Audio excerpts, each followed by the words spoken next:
یزید دوم کا بیٹا ولید دوم صرف 1 سال تک کی خلیفہ رہا اور 744 میں ولید اول کا بیٹا یزید ثالث بنو امیہ کا 12واں خلیفہ مقرر ہو گیا۔ اپنے کزن ولید دوم کے دور میں یزید نے ولید کے غیر اخلاقی عمل کے خلاف بات کی تھی، جس میں بنو قیس عرب مسلمانوں کی جانب سے یمنیوں اور غیر عرب مسلمانوں کے خلاف امتیازی سلوک شامل تھا،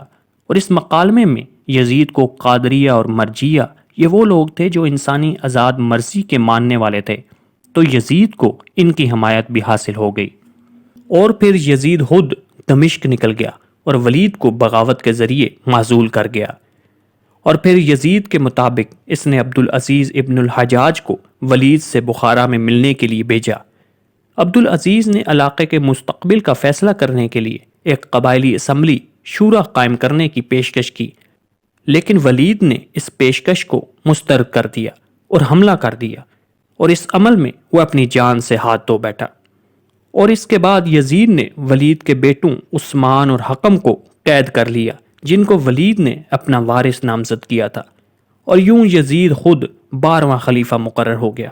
لیکن اس کا دور اقتدار صرف 6 ماہ کا تھا، اپریل 15 سے لے کر 3 اکتوبر 744 تک،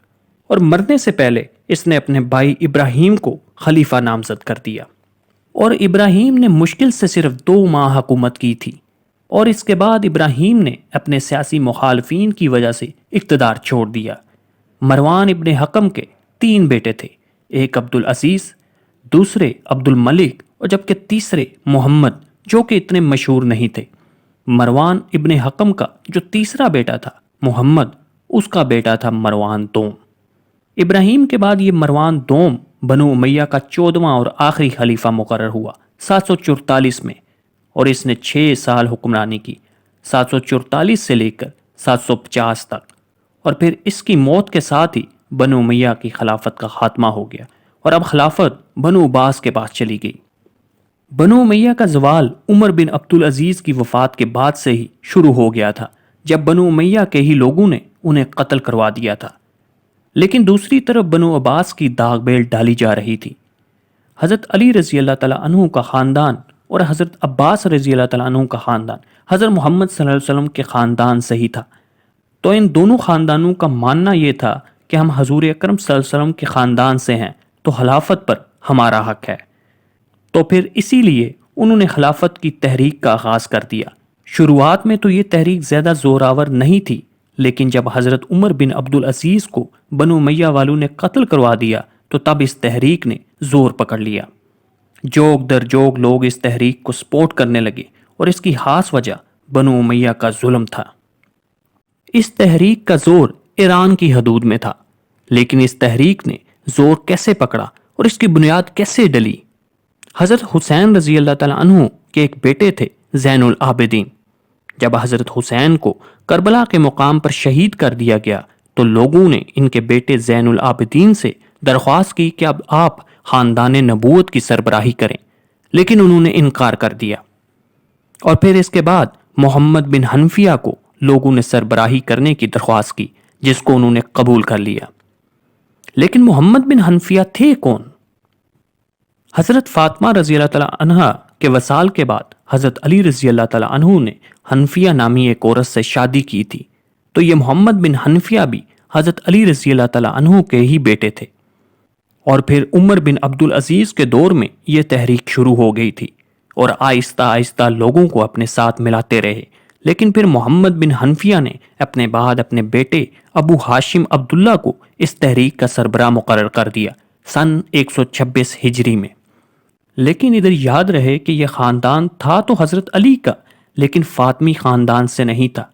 مطلب یہ کہ حضرت فاطمہ کے خاندان سے نہیں تھا، بلکہ حضرت علی کی دوسری بیوی حنفیہ سے یہ چل رہا تھا، اور اس خاندان کو علوی خاندان کہتے ہیں۔ اور پھر جب ابو ہاشم عبداللہ نے اپنے آخری ایام میں انہوں نے عبداللہ ابن عباس کے پوتے محمد ابن علی کو یہ سربراہی سونپ دی، اور یہ محمد ابن علی عباس خاندان سے تھے،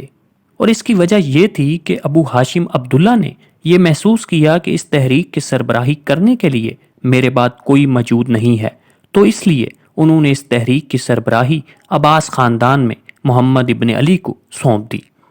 تو اس طرح سربراہی فاطمی خاندان سے پہلے علوی خاندان میں منتقل ہوئی اور پھر علوی خاندان سے عباسی خاندان میں اس کی منتقلی ہوئی،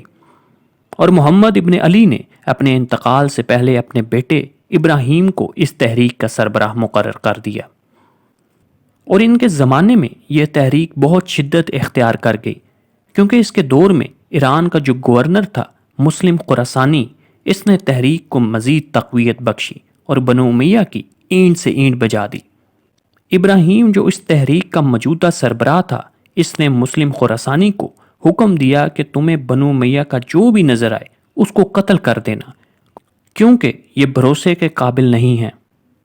اور یہ راز اس وقت فاش ہوا جب مروان دوم خلیفہ تھا بنو امیہ کا، تو اس نے ابراہیم کو پکڑ کر قتل کروا دیا، اور ابراہیم کی قتل کی یاد میں اور اپنے بھائی کے قتل کا بدلہ لینے کے لیے ابو العباس الصفا نے اپنے بھائی کے غم میں کالا کپڑا پہن لیا اور کالا ہی جھنڈا اٹھا لیا، اور یہاں سے عباسی خلافت شروع ہو گئی تھی۔ بنو امیہ خلافت 750 میں ختم ہو گئی، اور اس کا آخری خلیفہ تھا مروان دوم، اور مروان کی موت نے مشرق میں اموی خوش قسمتوں کے خاتمے کا اشارہ کر دیا تھا، اور اس کے بعد عباسیوں نے امویوں کا اجتماعی قتل کرنا شروع کر دیا، یہاں تک کہ پورے خاندان کو قتل کر دیا گیا، سوائے اس باصلاحیت شہزادہ عبد الرحمن کے جو اسپین فرار ہو گیا اور وہاں ایک اموی خاندان کی بنیاد رکھی۔